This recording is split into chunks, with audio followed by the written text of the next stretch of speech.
internautes de la radio-télévision Fabrice, bonjour, bonsoir. Aujourd'hui, nous sommes le jeudi 3 octobre 2024. Bienvenue à notre première sortie du bulletin d'information pour cette journée. 131 gouttes 46 pour $1 américain, c'est le taux de référence calculé par la BRH pour cette journée. Dans son rapport rendu public hier, l'ULCC recommande la mise en mouvement de l'action publique contre les conseillers présidents Louis-Gérald Gilles, Smith Augustin et Emmanuel Vertilaire pour abus de fonction, versement de pots de vin et corruption passive. Pour ce qui est du président du conseil de l'administration de la BNC, l'ULCC demande l'extradition en Haïti de Raoul Pierre-Louis pour qu'il puisse répondre aux questions de la justice. Pour l'heure, aucune réaction de la part du CPT. Lionel Lazare, le porte-parole adjoint de la Police nationale d'Haïti, PNH, a annoncé un ensemble de dispositions adoptées par l'institution policière pour la nouvelle année académique 2024-2025. Selon lui, la direction de la circulation de la police routière DCPR et la police communautaire éducative et du pôle se sont grandement mobilisés et impliqués dans le cadre de ces dispositions. Mercredi, le PM Gary Coney a rencontré au Grand Quartier Général des Forces armées d'Haïti les ministres de la Justice et de la Défense, le DG de la PNH et le commandant-chef des FADH pour aborder l'urgence sécuritaire. L'État ne reculera pas et assumera ses responsabilités, a-t-il déclaré.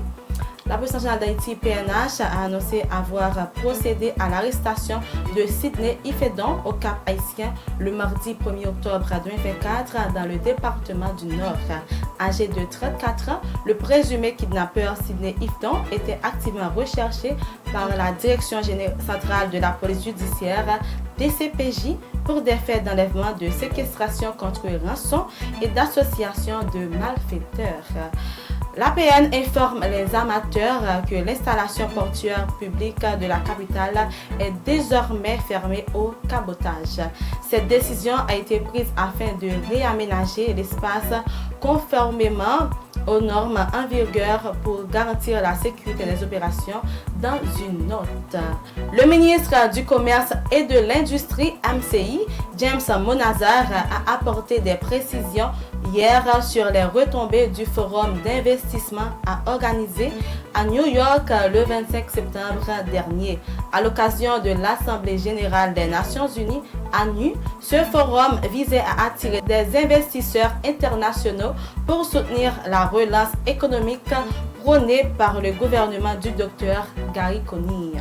À l'échelle internationale, le ministre israélien des Affaires étrangères, Israel Katz, a annoncé hier mercredi avoir déclaré le secrétaire général des Nations Unies persona non grata. Il reproche à Antonio Guterres de ne pas avoir condamné nommément l'Iran pour son attaque massive contre Israël la veille.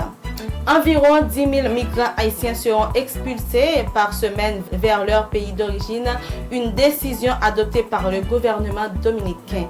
Cette décision a été prise à la suite d'une réunion entre le président Luis Abinadel et le Conseil national de défense et de sécurité. Les chiffres communiqués ce jeudi par le ministère de l'Éducation nationale en France montre une forte hausse des actes racistes et antisémites à l'école avec plus de 3600 actes recensés lors de l'année scolaire 2023-2024.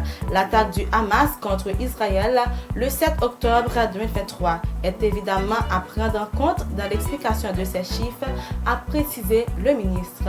Israël semble déterminé à pousser son avantage militaire dans le sud du Liban et face à l'Iran, tout en ignorant les appels au cessez-le-feu des Américains. Benjamin Netanyahu cherche à profiter au maximum de la période électorale aux États-Unis, au risque de déstabiliser la région, voire l'ordre mondial. Amis internautes, c'est la fin de ce bulletin d'information. Merci de l'avoir suivi. C'était avec vous, Vanessa Cédouane.